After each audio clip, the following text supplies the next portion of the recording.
2009년 1월 20일 날 미국에서는 하나의 큰 사건이 일어납니다. 그것은 그날이 바로 미국에서 최초로 백인에서 흑인 대통령이 탄생하는 취임하는 날이었어요. 흑인 대통령의 취임식을 보기 위하여서 미국에서 그 현장에 그 국회의사당에서 워싱턴 기념물까지 한 2.4km쯤 되는데 210만 명이 그 추운 한밤에도 불구하고 그 취임식을 보기 위하여서 몰려들었습니다. 그리고 거기에 참석하지 못했던 미국 시민들 약 1억 4천만 명은 TV를 통하여 그것을 보았고요. 전 세계적으로 한 10억 명이 그 미국 취임식을 보게 되었습니다. 그 취임식, 정확히 말하면은 취임 연설이죠. 오바마 대통령의 44대 미국 대통령 취임식 연설인데요. 한 20여 분 하는 짧은 시간인데 그것을 보기 위하여서 온 세계가 그 시간을 중요했다는 사실이죠. 왜 그렇습니까? 그 오바마 대통령이 그 이후에도 대통령으로서 많은 연설을 하였겠지요. 그런데 그런 연설과 비교할 수 없는 이 취임 연설에 전 세계가 중요했다는 사실입니다. 왜냐하면 그 첫 번째 연설이 이제 미국 대통령으로서 전 세계를 어떻게 이끌어 나갈지 중요한 정책들이 그 속에 다 담겨져 있기 때문입니다. 처음에 그것의 중요성을 의미하는 것이죠. 제가 지난 시간 여러분 기억나십니까? 지난 시간의 설교 제목은 바로 마태복음 1장에 나오는 족보의 이야기죠. 제가 은혜의 족보를 말씀드리면서 왜 족보, 마태복음 1장이 왜 중요한가에 관하여서 지난 시간 제가 말씀으로 전가하였습니다. 오늘도 동일한 맥락이에요. 예수님께서 이제 공생을 시작하시고 수많은 기적을 행하셨습니다.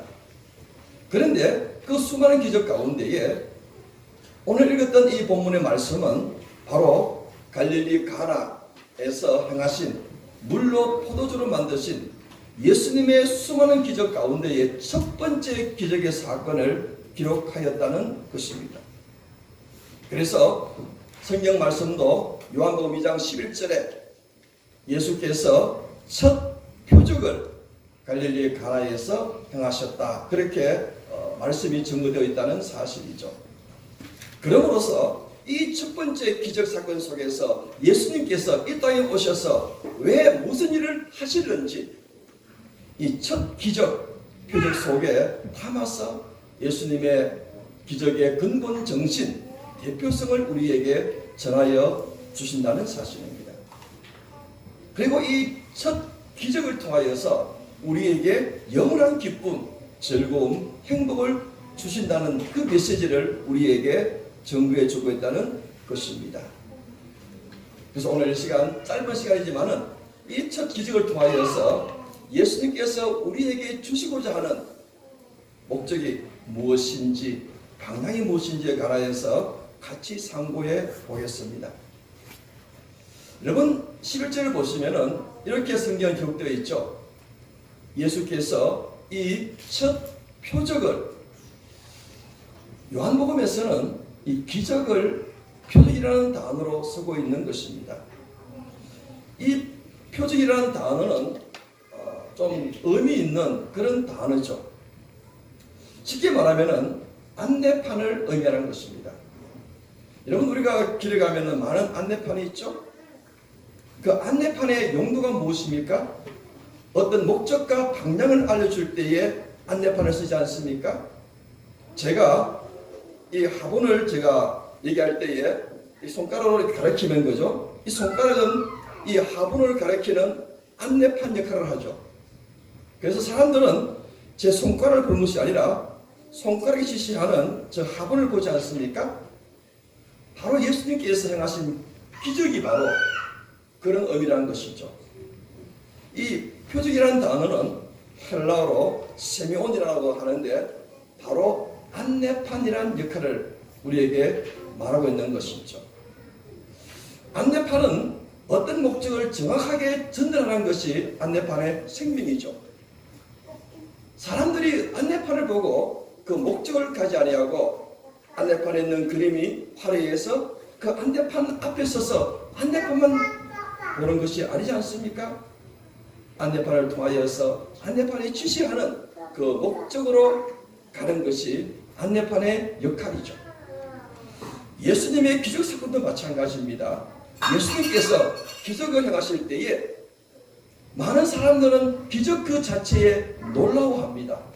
기적 그 자체에 흥분하고 거기에 머무를 때가 많습니다. 그러나 예수님께서는 기적을 행하실 때에 기적 그 자체를 넘어서 이 기적을 통하여서 무엇을 보여주실까? 그것이 바로 예수님께서 행하신 기적의 의미예요. 그래서 요한복음에서는 예수님의 기적을 표적이라고 안내판이라고 말씀해주고 있다는 것입니다. 자, 그러면은 예수님께서 기적, 무수한 기적을 통하여 특별히 그 기적의 첫 번째인 이 가나의 혼인 잔치에 물로 포도주를 만드는 기적 사건을 통하여서 우리에게 무엇을 보여주시를 원하시는가? 크게는 두 가지입니다. 여러분 잘 아시다시피 요한복음 20장 31절 말씀하시죠? 오직 이것을 기록하면, 이 책을 기록하면, 이 복음서를 기록하면 예수께서 하나님의 아들 그리스도이심을 믿게 하려 함이요.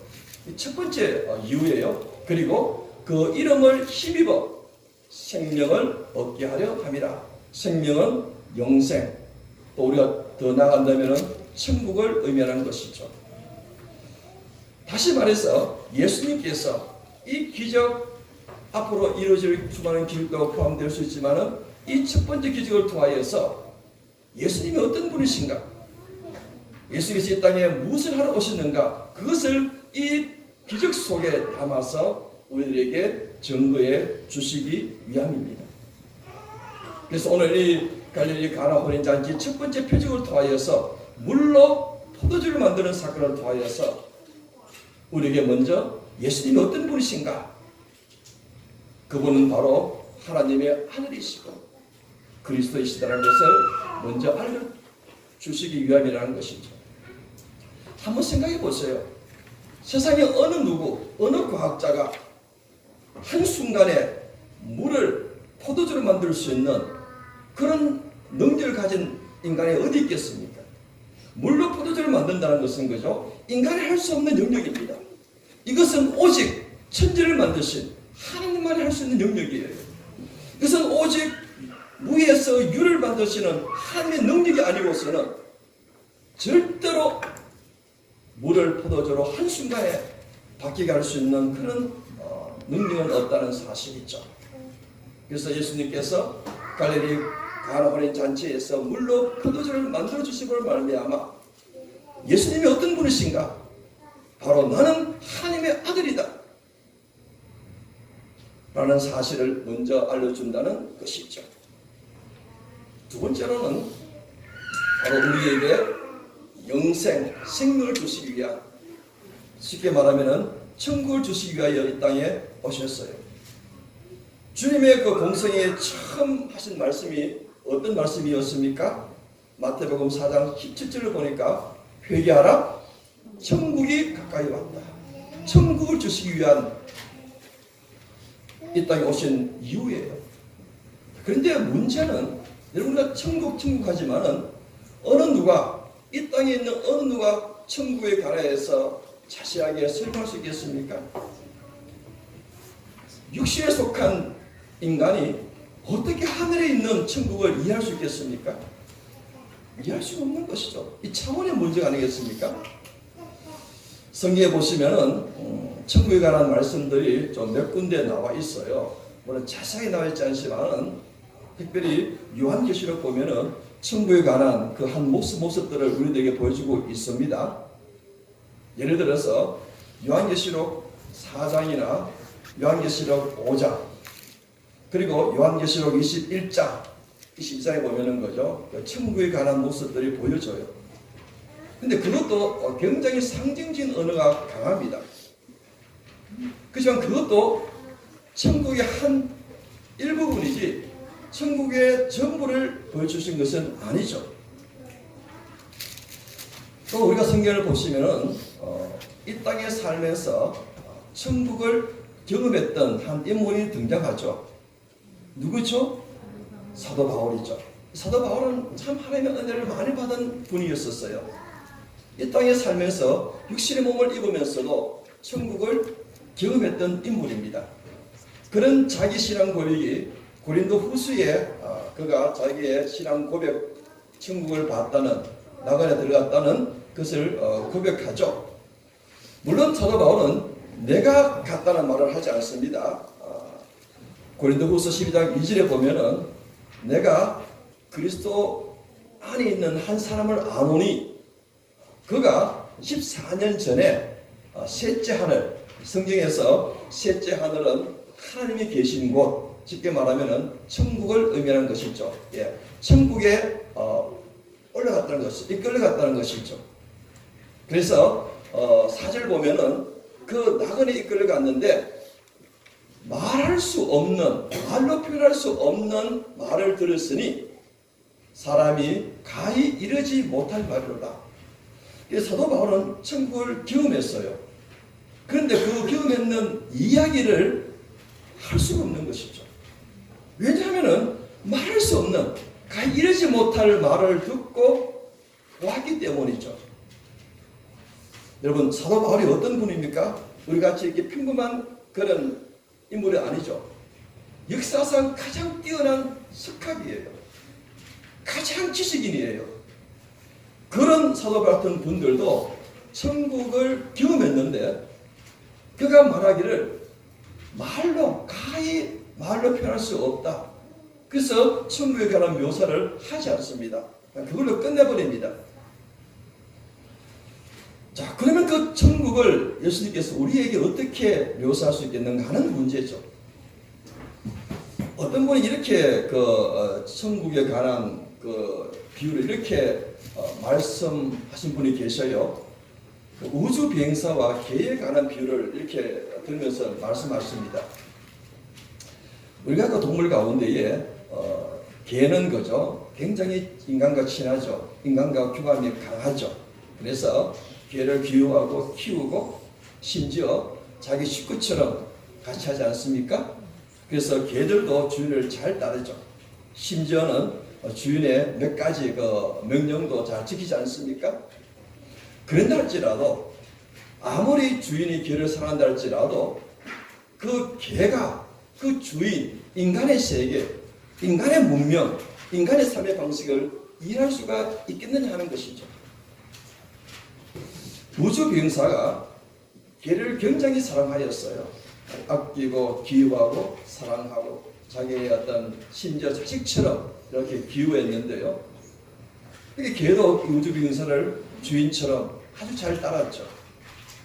그런데 할지라도 이 개가 그 주인인 우주 비행사의 그 우주의 세계, 우주의 신비, 우주의 그 방법들, 과학을 이해할 수 있겠느냐는 것이죠. 물론 우리가 옛날에 그림 보면은 개가 달을 향하여 짖는 해골도라는 그런 지도가 그런 그림들이 있죠. 그런데 할지라도 이 우주 비행사가 갔던 그 달을 과연 개가 우주 비행사가 아무리 설명한다 한다 할지라도 그것을 이해할 수 있겠느냐 하는 것이죠. 이해할 수가 없는 문제가 아니겠습니까? 자, 그러면은 이 개에게 우주 비행사가 자기가 갔다 온 달을 이해하기 위해서는 딱 방법이 하나밖에 없습니다. 개의 존재로, 개의 모습으로 변화되어서 개의 언어로 설명하면은 그게 가능하죠. 마찬가지입니다. 천국은 거죠. 인간이 이해할 수 없는, 상상할 수 없는 그런 차원이 다른 장소죠. 그런 천국을 예수님께서 어떻게 인간에게 이해시킬 수 있는가? 인간의 언어로서 이해할 수 있는 가장 좋은 방법이 바로 결혼 잔치라는 것이죠. 잔치를 통하여서, 물론 이 잔치, 결혼 잔치가 그 천국을 다 이해할 수 없지만은 그러나 이해시킬 수 있는 좋은 그림 언어가 바로 잔치예요. 이 결혼잔치입니다. 그래서 주님께서 이 기적의 첫 번째 기적을 결혼잔치를 통하여서 천국이 어떤 것인가에 관하여서 우리들에게 보여주신 것이죠. 여러분, 결혼잔치에 누가 슬퍼하는 분들을 보셨습니까? 저는 본 적도 없고 그런 것들은 일어날 수도 없는 일이죠. 결혼잔치 속에는 무엇이 있습니까? 기쁨이 있죠. 즐거움이 있죠. 풍요가 있죠. 사랑이 있죠. 만족감이 있다는 사실이죠. 마치 우리가 가야 될 우리 그 천국은 그런 모습이라는 것이죠. 그리고 여러분, 결혼 예식은 그죠? 그날만은 신분의 어떤 조건이 없어요. 누구나 다 그 결혼잔치에 참여하여서 다 누릴 수 있는 것이죠. 배운 자나 배우지 못한 자나, 가진 자나 가지지 못한 자나, 어른이나 아이나 남자나 여자나 관계없어요. 전부가 다 이 결혼잔치에서 다 같은 기쁨과 풍요로움을 누릴 수가 있다는 것이 있죠. 그래서 바로 마치 천국은 결혼 예식과 같다. 그렇게 주님께서 첫 번째 이 표적을 통하여서 우리들에게 말씀해 주는 것이죠. 그 다음에는 주님이 이 땅에 오신 이유 가운데 하나가 바로 그런 모습이고요. 또 모습은 어떠한 문제가 있다 할지라도 주님이 계시면은 그 문제를 해결할 수 있다, 이길 수 있다는 사실을, 그 메시지를 우리에게 보여주는 것이죠.